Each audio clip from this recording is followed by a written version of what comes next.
Fala pessoal, tudo bem com vocês? Hoje nós vamos trabalhar aí com o mapa de estruturas de aço e madeira, beleza?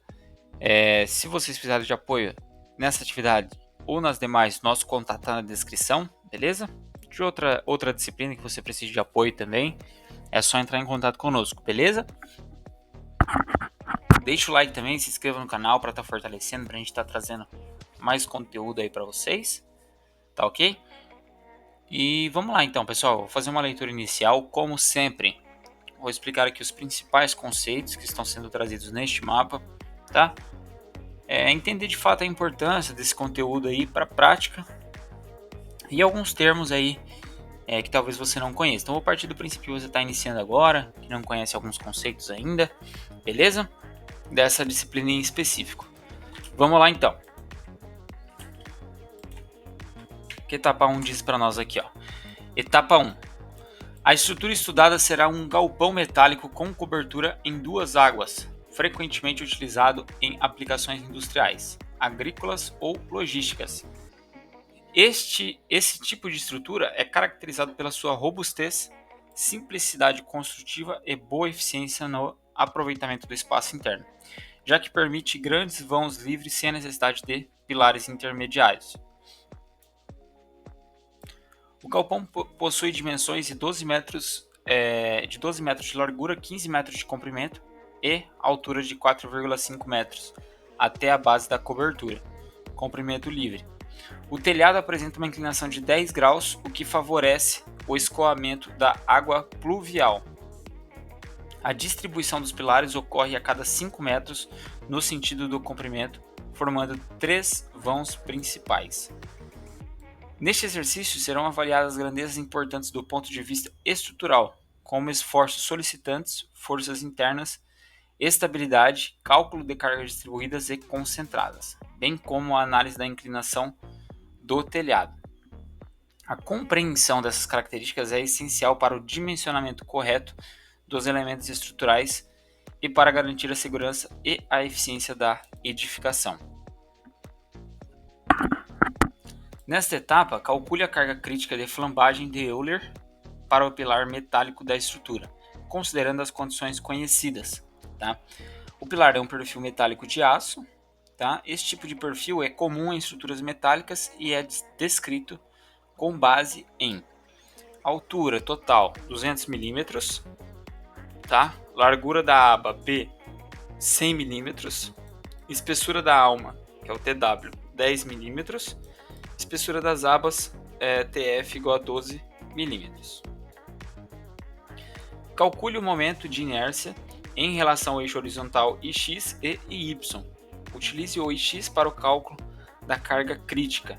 Não utilize o valor do momento de inércia disponibilizado nas tabelas. Calcule e demonstre os cálculos. Aí ele traz aqui para nós um módulo de elasticidade, tá, de 200 megapascal. Condições de apoio, articulado, K igual a 1. E peso da tesoura 40 kg por metro quadrado. Aqui ele pede aqui para nós, ó, na A, quais os momentos de inércias X e Y? Qual o valor da carga crítica de flambagem? Calcule o peso da carga atuando no pilar da tesoura central, sabendo que além do peso próprio da tesoura, também consideraremos o peso das telhas metálicas de 7 kg por metro quadrado. C. De acordo com a resposta do item A e B, o pilar possui resistência ao carregamento ou não? Show!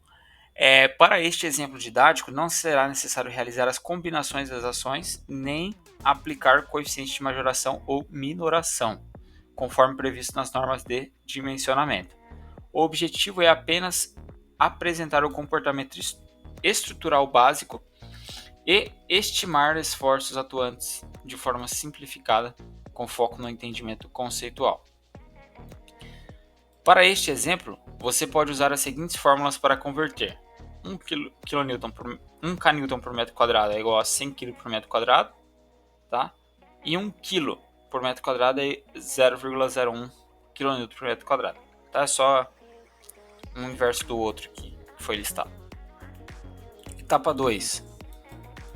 A madeira, como material natural e higroscópico, apresenta variações em seu comportamento mecânico de acordo com o teor de umidade do ambiente onde está inserida. A norma brasileira NBR 7190/1997 define 3 classes de umidade que impactam diretamente nos cálculos estruturais. Com base nesse contexto, responda: A. O que são classes de umidade da madeira segundo a NBR 7190? Descreva cada uma e seus principais ambientes de aplicação. B. Explique como a umidade da madeira interfere na resistência dos elementos estruturais. Por que é necessário utilizar coeficientes de modificação da resistência, CAMOD, em função da classe de umidade? Pessoal, vamos entender alguns conceitos que foram trazidos aqui, até aqui, a etapa 1 e 2, que é o seguinte, tá? Ele pede para a gente ali o cálculo da carga crítica de flambagem de Euler. O que é a flambagem, pessoal? A flambagem ela acontece quando uma barra comprimida ela meio que dobra para o lado, tá? Mesmo antes de atingir o limite da resistência do material. Então, imagine o seguinte, imagine uma régua sendo pressionada nas pontas, tá? Ela vai curvar antes de quebrar, tá? A carga crítica de flambagem de Euler é a carga máxima que um pilar pode suportar sem entortar, beleza? E para a gente calcular, a carga crítica, ela depende do módulo de elasticidade do material, quando o material resiste a deformações, tá? Que é aquele período quando a gente traça o gráfico. Deixa eu pegar aqui para vocês. Quando a gente traça o gráfico lá e a gente obtém a curva de tensão x deformação, tem um ponto em que ele é simétrico, que ele possui coeficientes. A tensão e a deformação são diretamente proporcionais ali, exatamente, formando uma linha reta crescente. É nesse ponto que a gente calcula o módulo de elasticidade, tá? Então a carga crítica depende do módulo de elasticidade.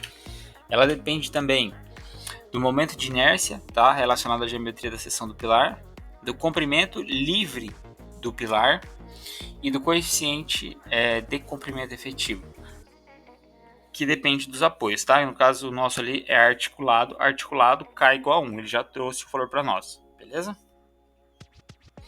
E outro conceito importante, pessoal, o que é o momento de inércia, né?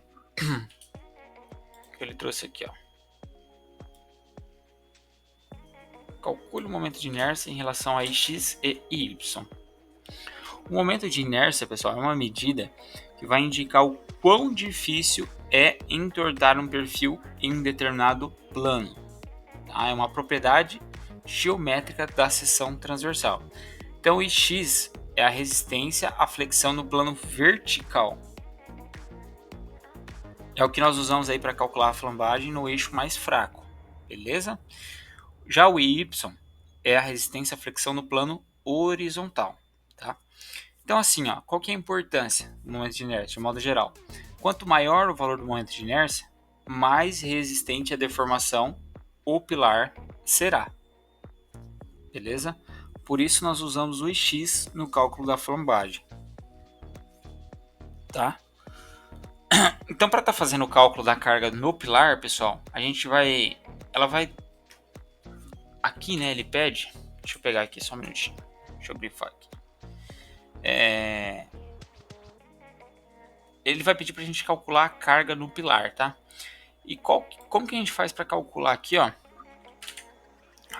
a carga? O que a gente tem que considerar?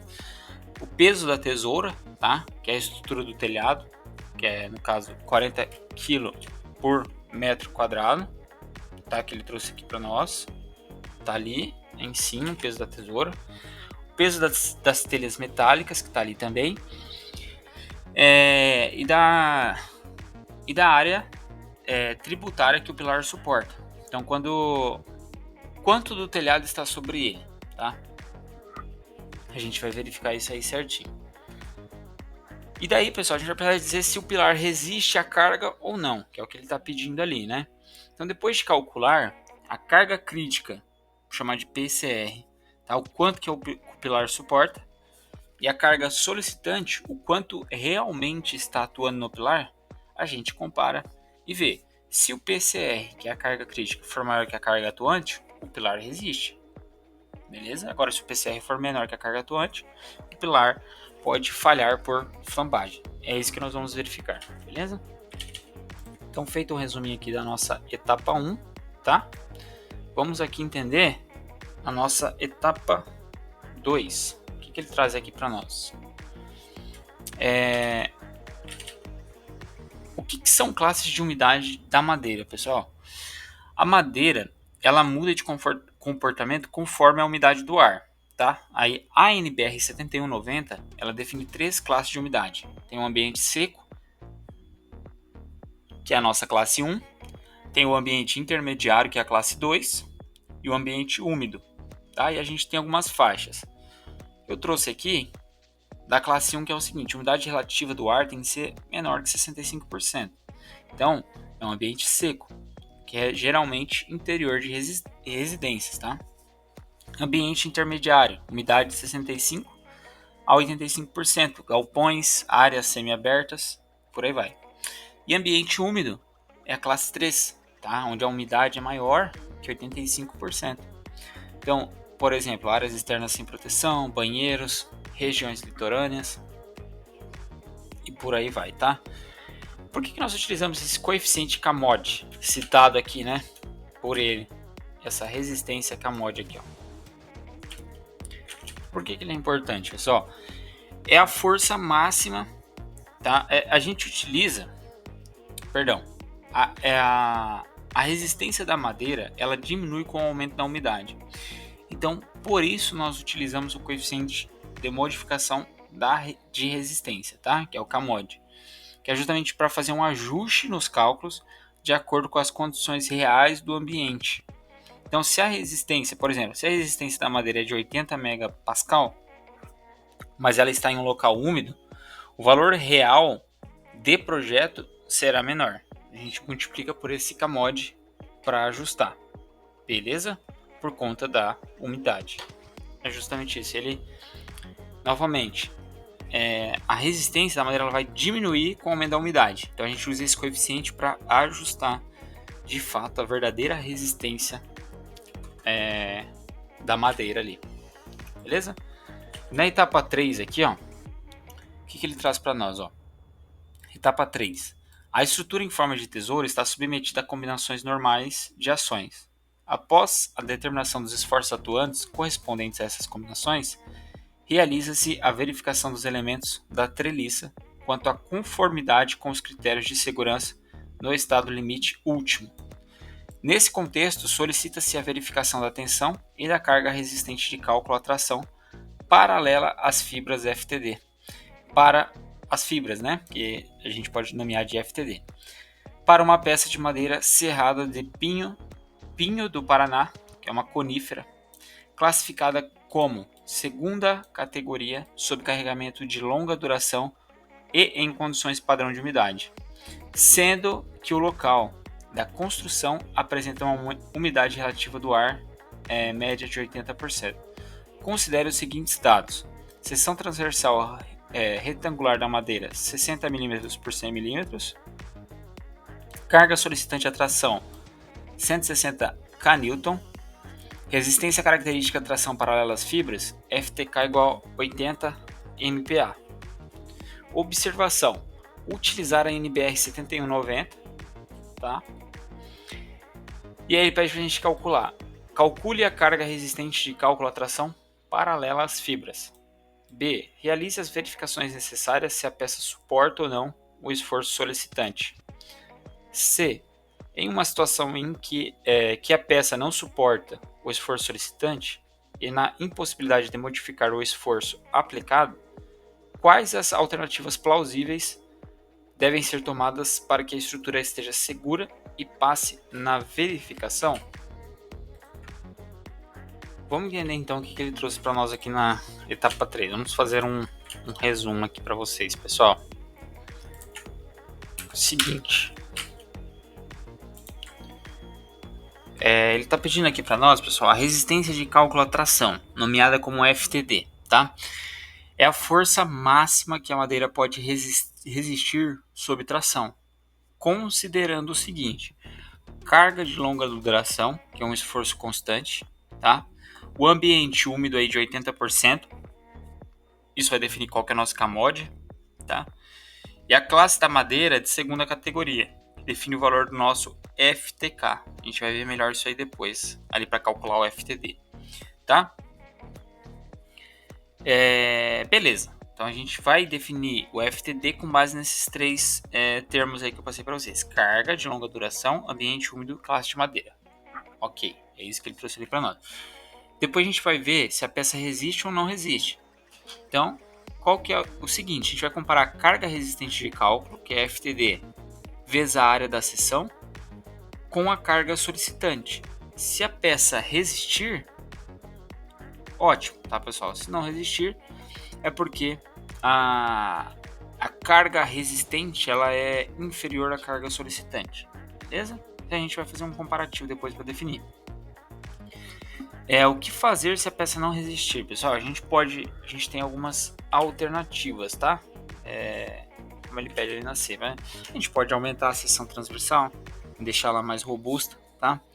Usar uma madeira de melhor qualidade, de primeira categoria, aplicar um tratamento com impermeabilizante para reduzir o efeito da umidade, adicionar reforços metálicos ou unir peças em paralelo, beleza? E algumas outras alternativas. Eu trouxe as principais aqui para vocês, beleza?